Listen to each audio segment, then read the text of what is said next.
Inside Outer Space.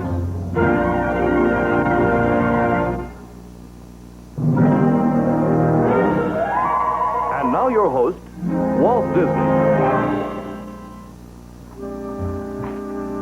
We hear a lot about far-out musicians, and they really are, you know, way ahead of everybody else.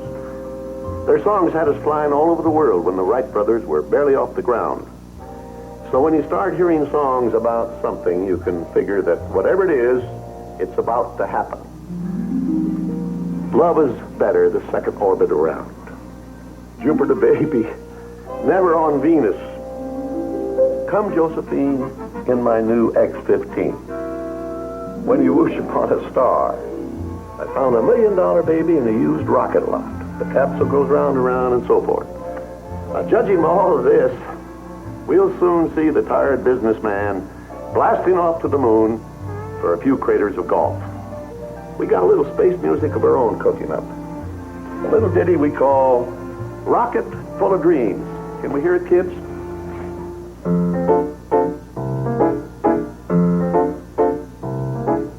Far away places, way out in space. Galaxies, planets, and stars. Those faraway places are calling to me. Mercury, Venus, and Mars. I dream about owning rockets someday with 10 million tons of thrust. And way up above we will orbit in love in a pressurized cottage for two. Hey, kids, like I said, musicians and songwriters are pretty far out. But in just a minute now, we're going to meet somebody who has scooped even the songwriters. While they've been writing just one song about space, he's written a whole book on the subject. It tells you where to go, how to get there, and what you'll see, and just about everything in between. The author is none other than the world-famous authority on outer space, Professor Ludwig Von Drake. Twinkle, twinkle, little star, Saturn, Venus, Pluto, Mars, out in outer space so high, your next door neighbors in the sky. You want to see what your neighbors are doing? I'll move over so you can have a look. I don't know about you, but I just saw stars I've never seen before. And you people out there are going to see stars you have never seen before either when you go traveling in outer space. In fact, there's going to be a lot of things out there you don't know about. But don't let it bother you, because all the answers is right in here. Professor Von Drake has written the first space travel guide. As you can see from the size of it, space is a big place. Whew. I call my guidebook Inside Outer Space, because everything known about outer space is on the inside. Which reminds me, the way things are going, you better get your copy right away before it becomes obsolete and the prices go up. Well, anyway, my book tells you what planets to visit, the type of accommodations to expect, what kind of hotels they got up there, and what to wear, and how much luggage you're permitted to take, and how to get along with the natives, or whatever it is they got out there. But let's start at the beginning on page 1, where man didn't know anything about outer space. The only space he was concerned with was inside his cave, where there was food and friendship. With the sun came the day, bringing warmth and light. With the stars came the night, bringing darkness and fear. But eventually, he got over this fear, and the stars fascinated him. He thought they was alive. Maybe the moon's kids breaking away when the moon grew smaller. Then he saw that he was seeing the same bunches of stars over and over again. Where had they come from? And where were they going? Aha! An important discovery. The stars fell into the sea. The earth was an island, floating in water, circled by a glittering ring of heavenly objects. As man learned to till the soil, he associated the stars with events of good and evil. When the bull was in the heavens, he planted his crop. This was good. Aquarius, the water carrier, brought the rain. This was also good. With the virgin of the harvest, the crops were gathered. This was very good. But Draco the dragon brought pestilence and famine. Ooh, this was evil. Then man began to build cities with towers to bring him closer to the heavens. Man became an astronomer, like me. No, not like me, because he still didn't know what was going on up there yet. He thought the earth must be flat with its roots deep in celestial space. Later he changed the roots to stone pillars so that the stars wouldn't get tangled up in their nightly trip. Then elephants were substituted because of their great strength. Eventually, under the elephant, he put a gigantic tortoise to pull the universe through cosmic space at a snail's pace. The Egyptians drew the earth as a reclining figure with the star-filled sky bending over the top. Shu, the god of air, kept them apart, while the sun and the moon sailed back and forth in a small boat. The great Greek philosophers gave the world many profound conceptions of earth and space. Plato said, I have found the earth to be the perfect shape of a cube, standing in the center of the universe, with all other heavenly bodies scattered round and about. Anaxagoras had this to say, Being in the center of the universe, the earth is assailed by the rotating ether, which tears away bits of earth, flinging them outward, setting them afire, creating stars and planets. Then there was Aristarchus. Gentlemen, I disagree. The sun is obviously in the center, with the earth and other planets traveling in circular paths. And thus the sun... Finally, there was Ptolemy. Learned men of science, I have listened to all your arguments. I now decree that our great earth stands immovable as the hub of the universe, the supreme center of intelligent thinking. Ptolemy's decree was blindly accepted, and space science was set back at least 1,000 years. They called it the Dark Ages because everyone was in the dark. It was an age of superstition and sorcery. With the Renaissance came a learned monk, Nicholas Copernicus. He proved with arithmetic that the Earth was not the center of the universe, but one of the many planets circling around the sun. In 1610, Galileo published his Sidereus Nuncius. It described the wonders of the heavens as seen through that great new invention, the telescope. The planets were not spots of light, but spheres, like the Earth. Jupiter had belts of color.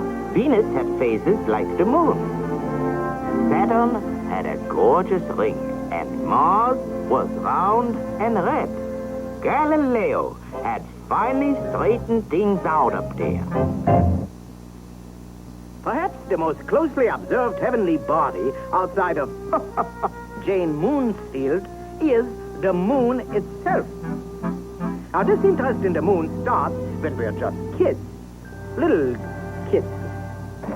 Look at these. Moons in every one of them. Oh, aren't kids' imaginations imaginative? Sometimes I wonder why I remain a bachelor. Oh, there's nothing like the pitter-patter of little voices. The man in the moon came down too soon. and asked his way to mooring. He went to the south and burned his mouth to suffering home peach pouring. Hey, diddle, diddle, the cat in the fiddle. The cow jumped over the moon. The little dog laughed to see the sport. And the deer went away to swim. I see the moon and the moon sees me. God bless the moon and God bless me. Oh, boy, that really gets you. I guess I'm just a sentimental old kook. Those cute little kids. But yet, how come if all little kids are so cute, where do all the homely grown-ups come from?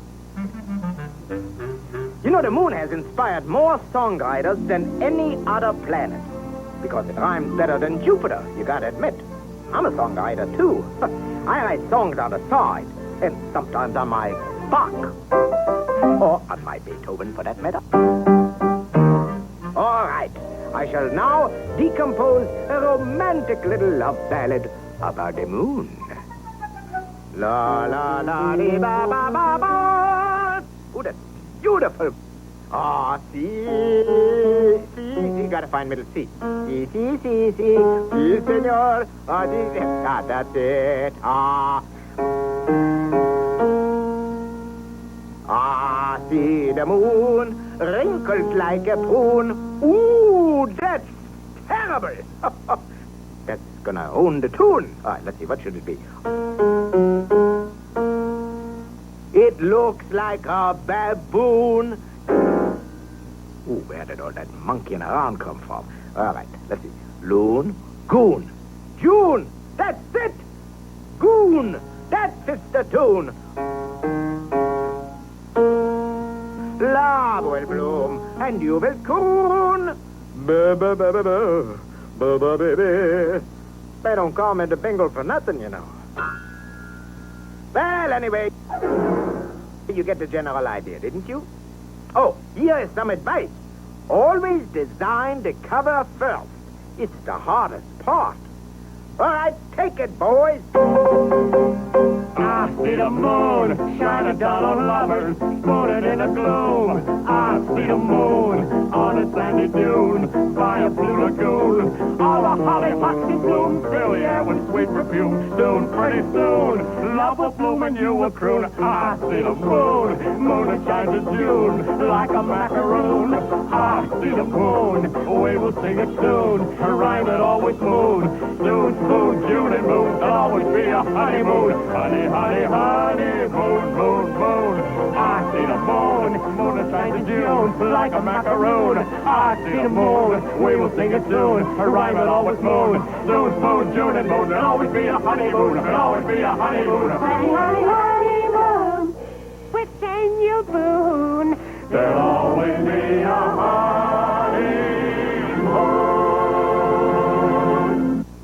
Will it be a hit or a miss?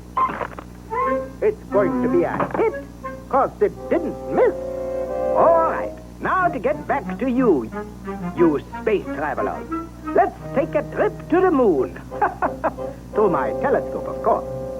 This time I better fasten my seatbelt, too. Not 2, 4, 3, 2, 1.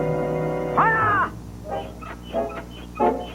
When you go out of this world, your first port of call will be the moon. It's only 237,000 miles away, our closest neighbor in space. And after all, we should get to know our neighbors better, shouldn't we? So let's take a peek at them. Whoop! They are looking at us. It's an invasion from outer space. Hey, wait a second. Get off of there, you kooky fly, you. All right. Now we can see out to interspace. Or is it into outer space? Well, what's the difference? We're gonna look anyway. Ooh! Isn't our neighbor beautiful? Look how she shines over our great cities and brightens up the countryside. And like a beautiful woman, she admires her reflection in lakes and oceans. She's been doing this ever since life began on our Earth millions of years ago.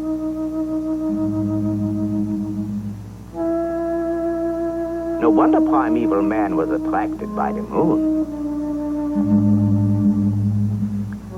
Legend tells the story of an old man who, while digging, discovered a small, shiny object. As he held it in his hand, it grew and grew and grew, and finally escaped into the sky to become the moon. To some, the moon was sort of a personality. Sometimes it had the face of a man, or better yet, a woman. Others even thought they saw a four-eyed leopard. But it wasn't the different faces that really drew them. It was the different phases. You know, the way it always changes its shape.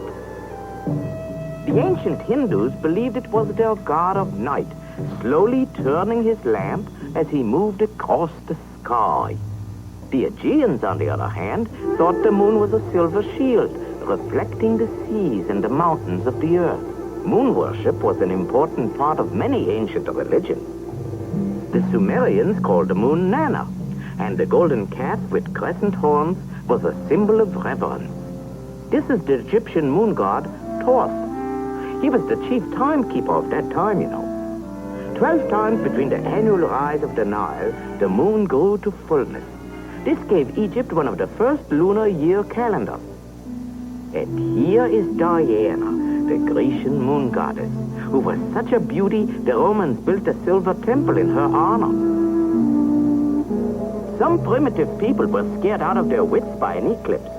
They believed a giant serpent was devouring the sun's light, so they danced and made great noises to frighten the moon beast away. And away he would go.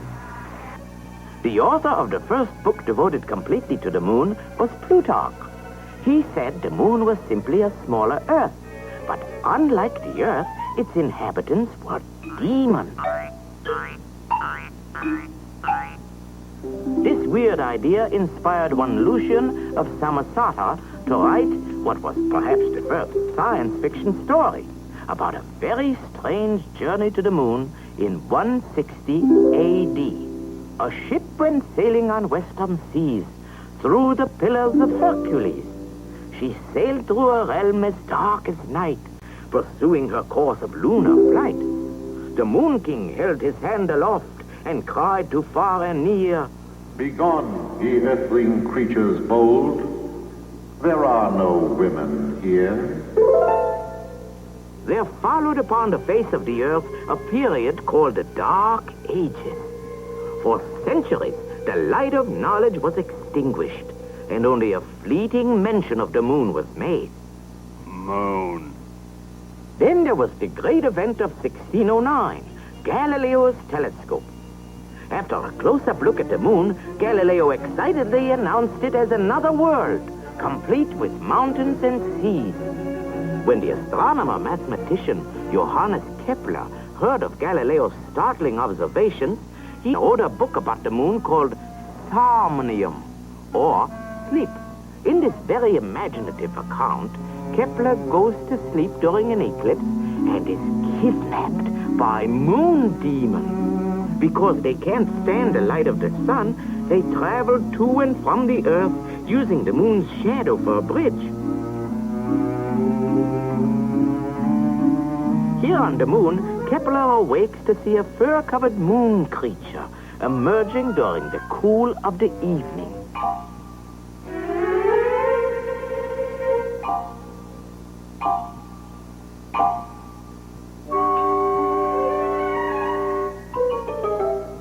Amazing. Astounding.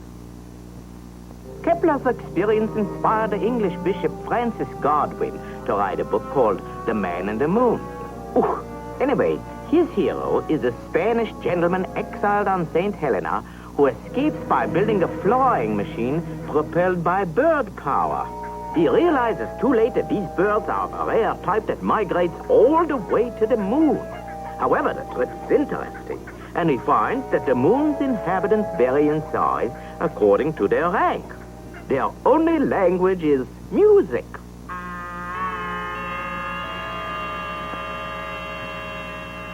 A few years later, the colorful Cyrano de Bergerac discusses the possibility of traveling to the moon. His close friends scoff at the idea. This drives Cyrano to prove his point by writing a unique science fiction moon trip. His own personal device for getting to the moon is a string of bottles containing dew. Now, anyone knows that as the sun rises, so do the morning dew, and so do Cyrano. His scheme works so well that he has to discard some of the dew bottles for fear of overshooting his mark. But alas, he drops one too many, misses the moon, and lands in Canada. The natives are very hostile. What to do? Build a rocket, of course. This time he is more successful. When his fuel supply gives out, the moon's gravity helps him make a triumphant lunar landing.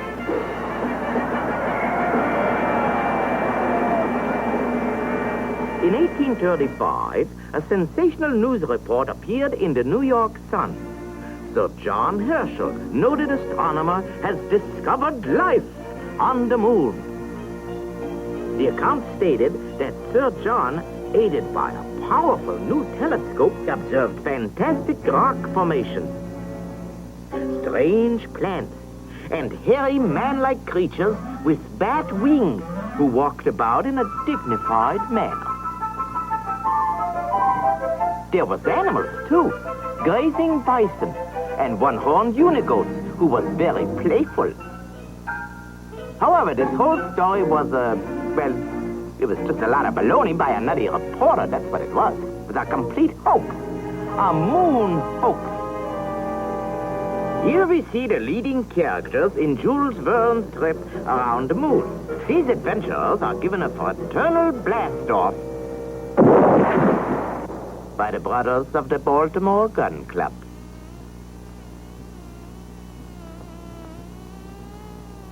After a very hazardous trip, the daring spacemen are given a hearty reception by the brothers of the Baltimore Gun Club. Frequent reference to the moon is made in great literature. Shakespearean societies have long delighted in such lunar lyrics as Romeo, Arise, fair sun, and kill the envious moon. Juliet, Oh, swear not by the moon, the inconstant moon that monthly changes in her circled orb. Othello, It is the very era of the moon. She comes more nearer earth than she was wont, and makes men mad.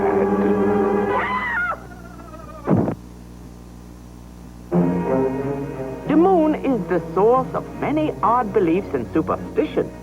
One of the oldest sayings is that the moon is made of green cheese,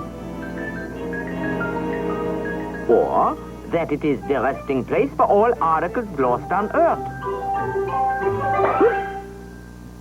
It is said if a man sees a new moon through a window, misfortune will befall him. Or, if he cuts his hair under a new moon, it will grow back too fast.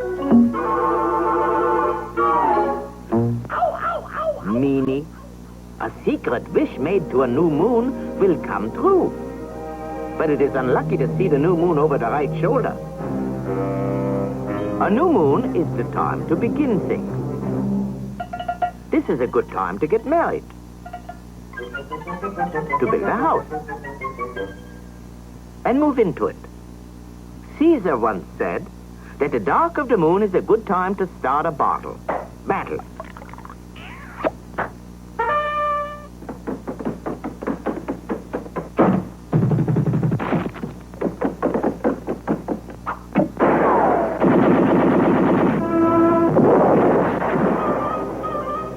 When the moon is on the wane, stuff your feather bed, wash your linen, mow your grass, cut your timber. Some farmers believe that the moon governs the planting of crops. They say that root-type crops should be planted during the dark of the moon, while the light of the full moon is the best time to plant the crops that grow above the ground. Also, medicines and tonics are said to be more efficient when taken during the full moon. In autumn, the full moon is the harvest moon. If the moon is a silver shield, be not afraid to reap your field. But if she rises haloed round, soon will tread on deluged ground. Pale moon doth rain, red moon doth blow. White moon doth neither rain nor snow.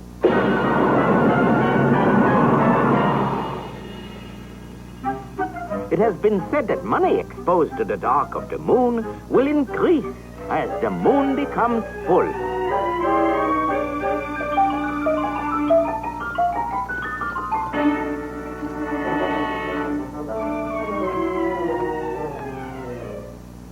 Some even believe that the left hind foot of a rabbit procured in a graveyard during the dark of the moon will bring good luck. We are warned that sleeping in the lunar light will produce lunacy. From this supposition evolved such expressions as loony, lunatic, moonsick, moon mad, and moonstruck.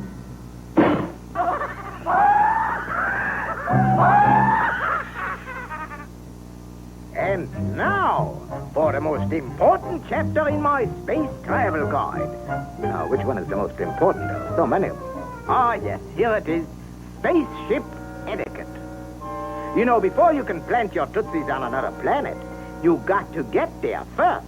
And behavior on a space trip will have to follow a whole new set of rules.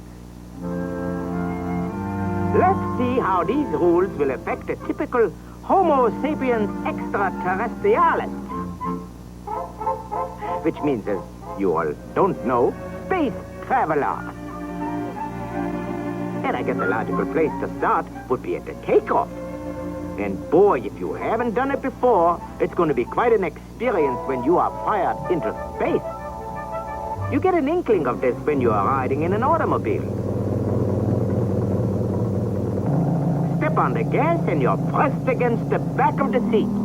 The body is resisting the change of motion. On the other hand, when coming to a stop, there is a tendency for the body to move forward. We have made tests with rocket sleds that duplicate the stresses of an actual takeoff.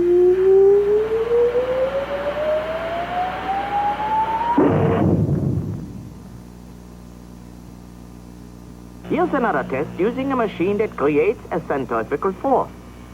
It's like a runaway merry-go-round. Put a man in it, spin him around, and he experiences the pressure of gravity.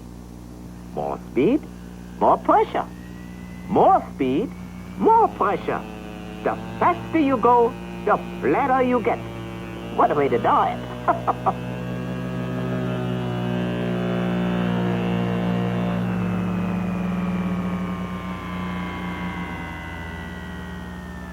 From tests like this, I made an important discovery.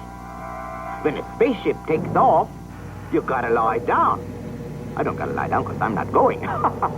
When you are in a reclining position, the stresses are more evenly distributed.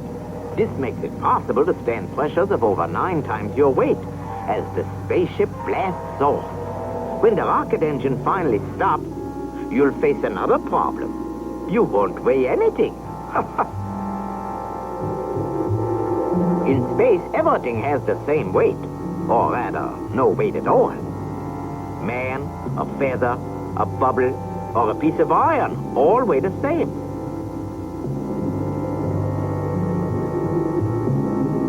However, man is designed to live with gravity, that down-pulling force which Sir Isaac Newton first explained.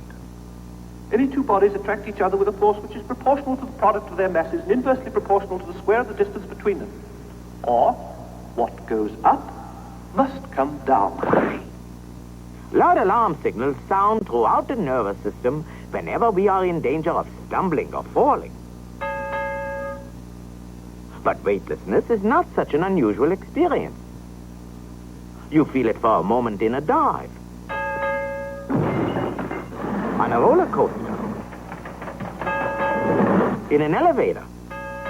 But cut the cable and you'd have the exact feeling of weightlessness in space. till you hit the bottom. It takes iron nerves waiting for the impact that never comes. But you'll get used to it.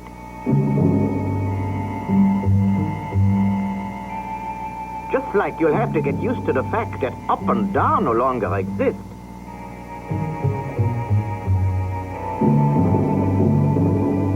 And until you do, you may become dizzy.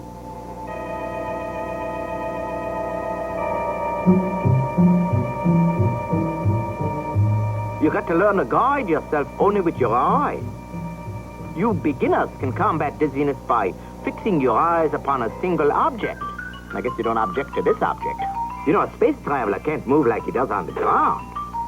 Because your slightest movement will be violently magnified. Your muscles are adjusted to normal earthbound gravity.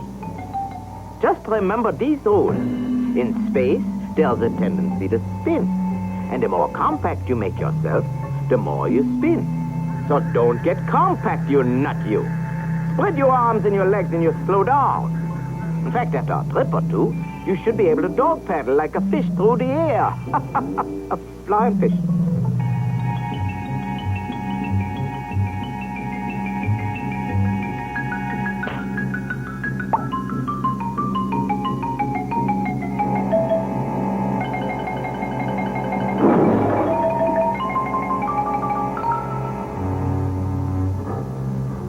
For you non-swimmers, we'll provide a web of ropes till you learn to move about.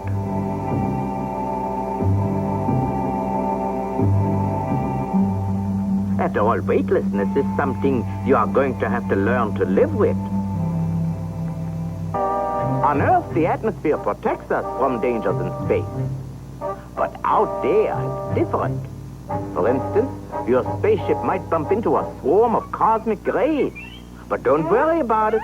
We've all been stung before. Oops.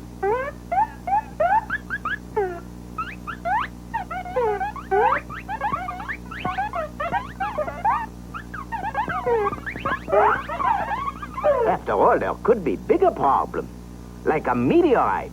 Look out! But in case one should puncture the walls of your spaceship, just plug it up. Because if you don't, you couldn't last more than 15 seconds in the vacuum of outer space without a spacesuit.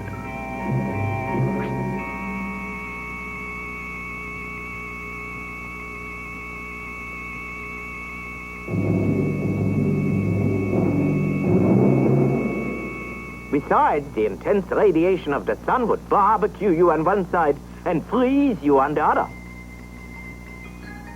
So be prepared. Be sure to bring along a spacesuit, and be sure it's from a reputable manufacturer. You don't want to stint around here. In choosing it, make sure the suit is flexible, airtight, and carries plenty of oxygen. Most standard brands feature built-in all-purpose equipment. Besides protection, look for maneuverability. Standard equipment should include a portable rocket unit for propulsion.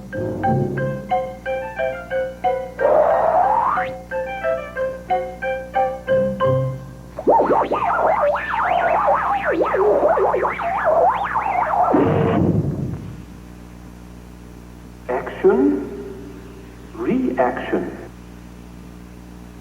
Probably the most unique problem you're going to face on your cruise into space is eating and drinking. The cocktail hour on your cruise in space will be loaded with problems, you know. What cocktail hour isn't? Because liquids will not pour, you got to use a titration tube, forcing the liquid into the spot you want it.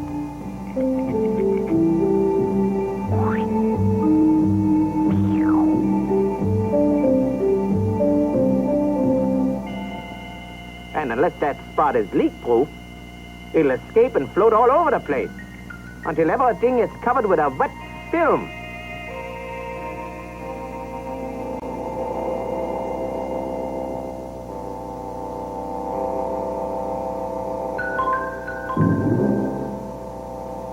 Plastic bottles are used so that liquids can be squeezed out.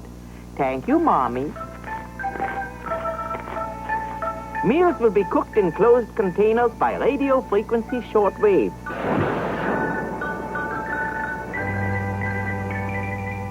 In space, you won't have to worry about the proper fork to use. Just grab the sugar tongs. You can forget about dieting out there, too. You might look like a fat slob, but you'll never be overweight. On a space cruise, even recreation is different. Instead of shuffleboard, we got three-dimensional pools.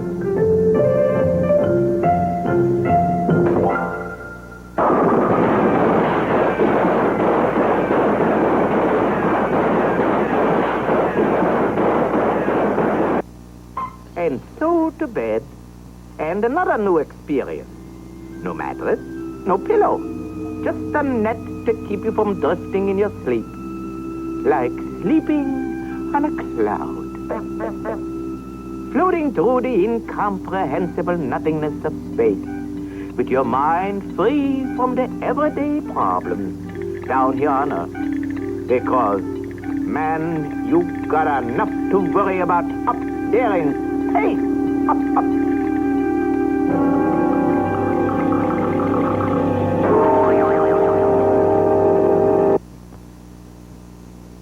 As I've told you before, the moon is just your first stop on your trip into outer space.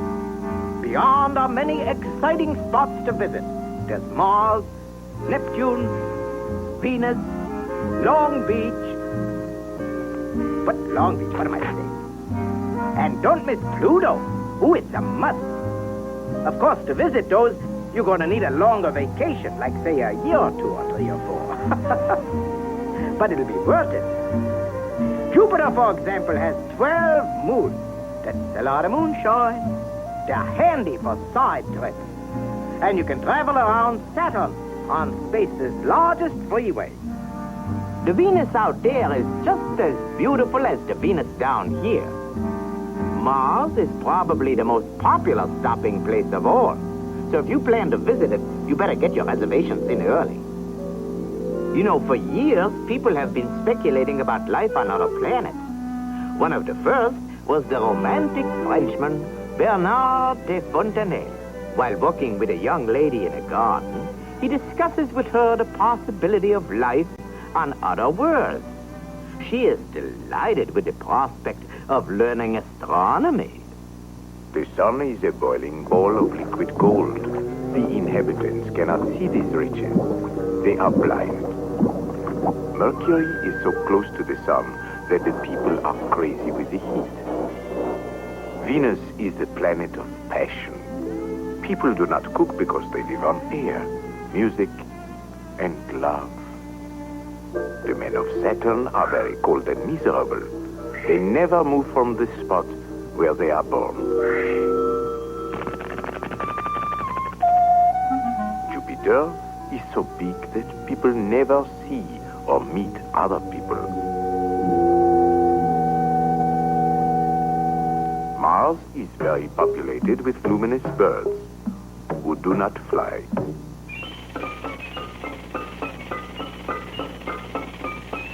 And here are some ideas by a Swedish philosopher.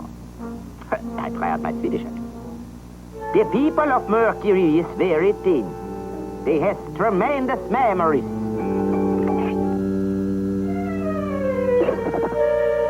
Their cattle is extremely small. The natives of Jupiter is pretty. They do not lie or steal, for they is terrified at the sight of their giant Jupiter-type horses. There are two kinds of people on Venus. Mild people and wild people. Inhabitants of Mars is clothed in fibers. They converse by means of thought transference. During the 19th century, Mars was regarded as the planet most likely to harbor life, especially after some kooky astronomers thought they saw specks of light appear on the surface of the red planet.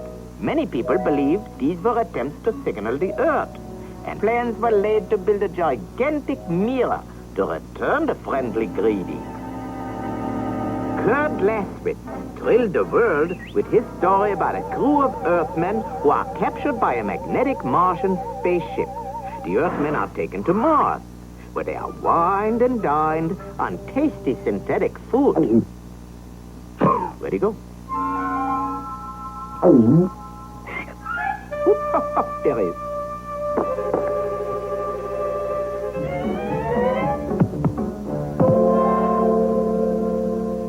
In a story by Robert Brain called Messages from Mars, a sailor is marooned on a lonely island off Madagascar. He discovers a rare and powerful telescope plant, which he immediately focuses on Mars. The Martians he sees are exactly 10 feet tall. Their favorite culture is music, which they inhale in great quantities through their noses.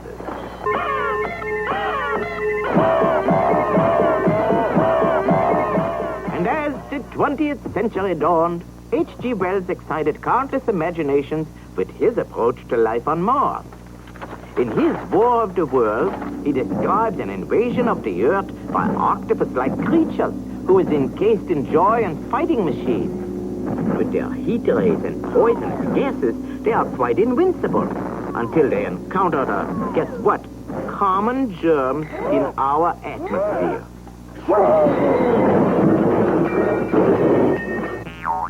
Mr. Wells followed his science fiction story with a more serious discussion. He reasoned that plants would grow taller and thinner in the weaker gravity of Mars, and insects would probably be larger than those on Earth. The Martian animals covered with fur or feathers during winter would lose their coverings with the coming of summer.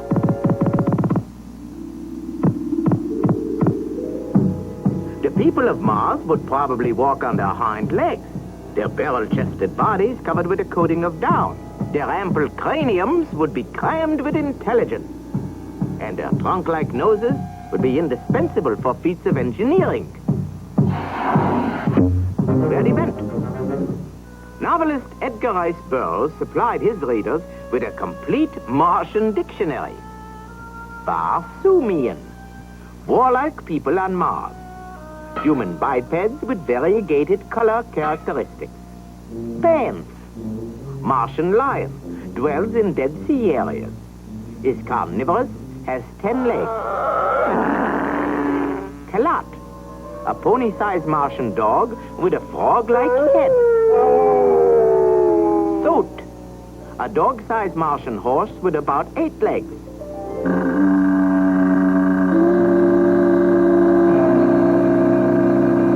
Martian plant man, half human, half plant, 10 feet tall, has one white-ringed protruding eye.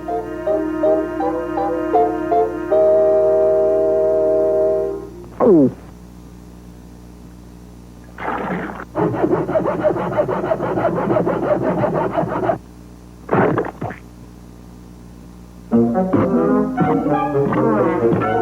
Through the years, there have been frequent rumors that Martians disguised as Earthmen walk among us.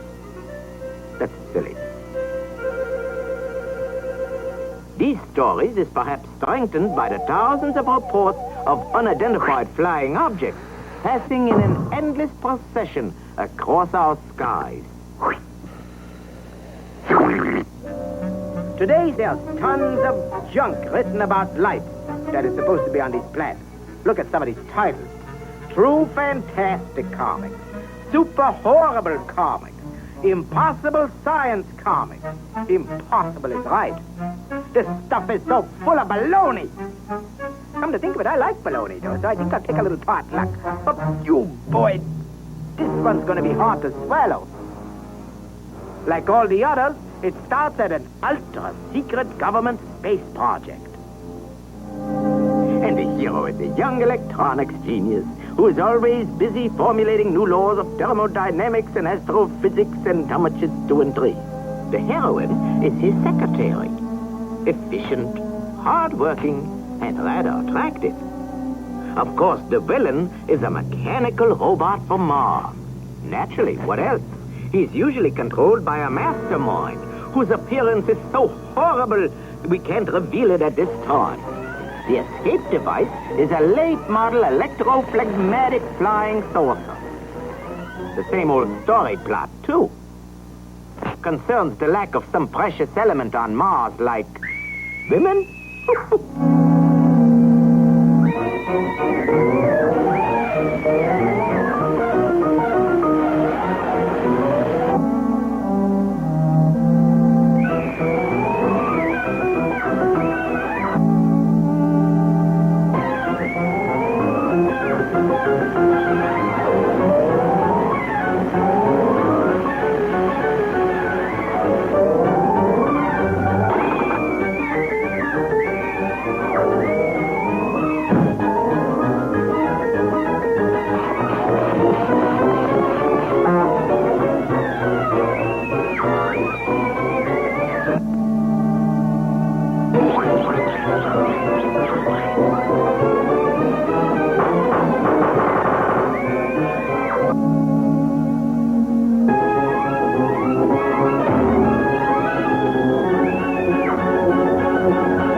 Take a letter, Miss Smith. Gentlemen, after due consideration and thorough calculation, it is my unequivocal opinion that there is absolutely no life on the planet Mars. I tell you, this science fiction is really science friction, because it's rubbing me the wrong way. The only truth in it was what that kooky scientist said. There is no life on Mars. The rest is pure hogwash. Figments of the imagination.